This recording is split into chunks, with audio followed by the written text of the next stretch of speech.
Heyo and welcome back. Today we're working on the EUP5108 Punch Card reader, and we're going to start by looking at some of the components we got. So, unlike the simulation, these variable resistors or photoresistors are not nearly as consistent in their range of values. So one of them, in this case it's 600 ohms, and then if we cover it up, 3.4 ohms, or 3.4 thousand ohms actually. So 3.5K down to 0.6K. About 6, there we go, 6. Then covered, we only get 2.8 instead of 3.5.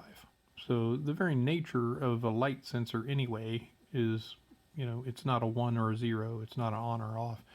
It's a value based on how bright the light is. So if we put it right up to the light itself, we get the bare minimum resistance, I guess, on these is about 600. So if we cover it up though, we get still only 2.4. So that's 2.4 and 600. The other one was 3.5 and 600. This one is 1K with the light on it.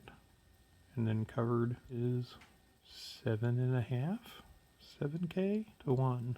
So these are horribly inconsistent in their, just compared to each other.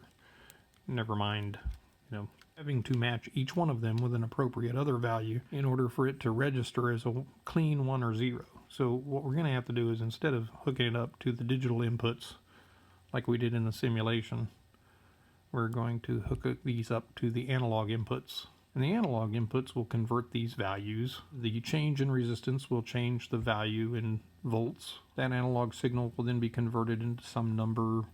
I believe it's 0 to 255 or 0 to 65,000, one of the two. But we'll hook it all up and take a look at that later. And then we can characterize each one. What's its value when there's light on it? What's its value when it's covered? And then we'll figure out some value in between. Too low would be a 0, and above that would be a 1, that kind of thing. So we'll get to that in the next one.